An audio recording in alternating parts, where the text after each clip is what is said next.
segundo exemplar do plano tinha sido suprimida, né? E a gente aí brincava em saber que fantasma é que tinha tirado aquela referência, né, do plano. Mas deve ter sido um fantasma poderoso, né, que suprimiu um artigo inteiro. Mas enfim, foi um embate, uma experiência muito bonita. Mas a elaboração do plano, esse primeiro exemplar que depois foi trocado, ele produziu uma forma de fazer um plano que a gente considerava muito importante. É que a gente não se baseou no que a USP fez para o programa. Não, né? não. Dividiu por áreas e tal, foi totalmente diferente. Totalmente diferente. Nós seguimos um pouco as referências, sim, da Unesco, mas estava muito marcado o Brasil ali.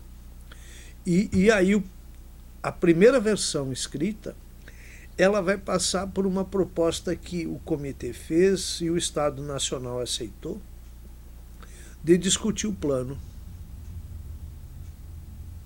Brasil inteiro. Acho que a gente não cobriu todos os estados, mas se fez contato com os estados. As pessoas do comitê iam aos estados. Eu fui a uns 6. Pois é.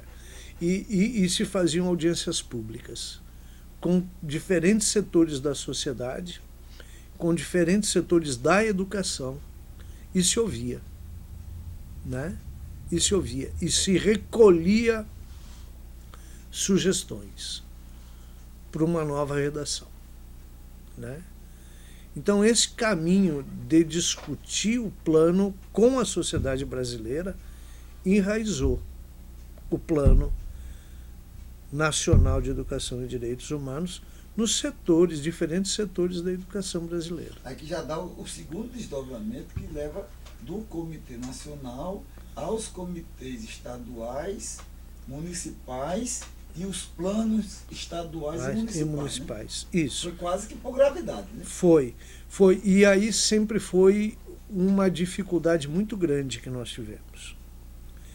E uma dificuldade que ela sempre foi acompanhada também de um esforço da sociedade e muitas vezes de uma profunda recusa dos estados. Então, me parece que ali na gênese da proposta a gente não tenha conseguido enfrentar com o vigor que precisávamos ter enfrentado a forma de fazer o plano estadual e o comitê estadual. Por quê?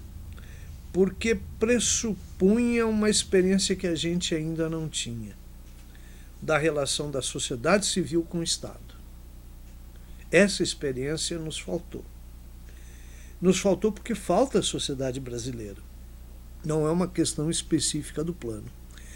É a dificuldade que a sociedade brasileira tem, a sociedade civil brasileira tem em dizer para o Estado o que a sociedade civil acha mais importante. Essa carência da sociedade civil na sua relação com o Estado atrapalhou nosso projeto de construção dos planos estaduais e na construção dos comitês estaduais. Se você lembra, nós construímos os comitês. Muitos desses comitês desapareceram sem agir. Por quê? Porque não tínhamos base suficiente de estrutura orgânica da sociedade civil, para que a sociedade civil pudesse exigir do Estado que colocasse recursos para aquele comitê funcionar. Veja, por exemplo, tem algumas experiências muito exitosas em que o comitê do município preservou, que o comitê do município continua existindo ainda agora, que o comitê do município realizou uma quantidade bem considerável de iniciativas de educação e direitos humanos. Dou um exemplo porque ganhou 1000 prêmios, e depois dou um segundo exemplo porque também ganhou prêmios. Um exemplo é João Pessoa. João Pessoa instituiu o comitê, instituiu o plano, porque ali as questões de educação e direitos humanos estão profundamente enraizadas. E o segundo exemplo é o núcleo de Educação e Direitos Humanos da Unesp, de Marília e de Bauru.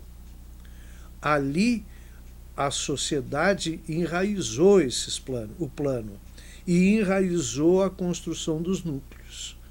E dos núcleos, então, se fez o comitê municipal. Então, nesses dois exemplos, existem outros, mas esses dois exemplos são significativos daquilo que nós necessitamos para enraizar os comitês.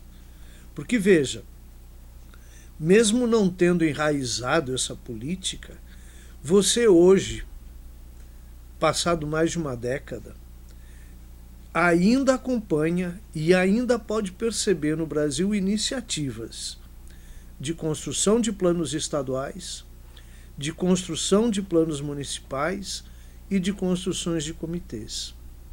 Agora muito mais próximos da sociedade civil do que do Estado. Agora, muitas vezes, já com uma consciência mais clara da necessidade de uma estrutura forte junto à sociedade civil, para que não volte a acontecer aquelas desistências que nós precisamos viver enquanto estávamos lá no Comitê Nacional, né? Criava-se o comitê tinha uma primeira possibilidade de estrutura, e uma vez terminados os recursos, o comitê se desfazia. Né? Lá no Rio Grande do Sul aconteceu isso pelo menos 2 vezes. Então, você tem experiências exitosas, experiências que não resultaram em grandes avanços, mas você tem uma aprendizagem que a sociedade brasileira tem feito, e acho que tem feito com uma ousadia significativa, mais hoje do que naquele momento.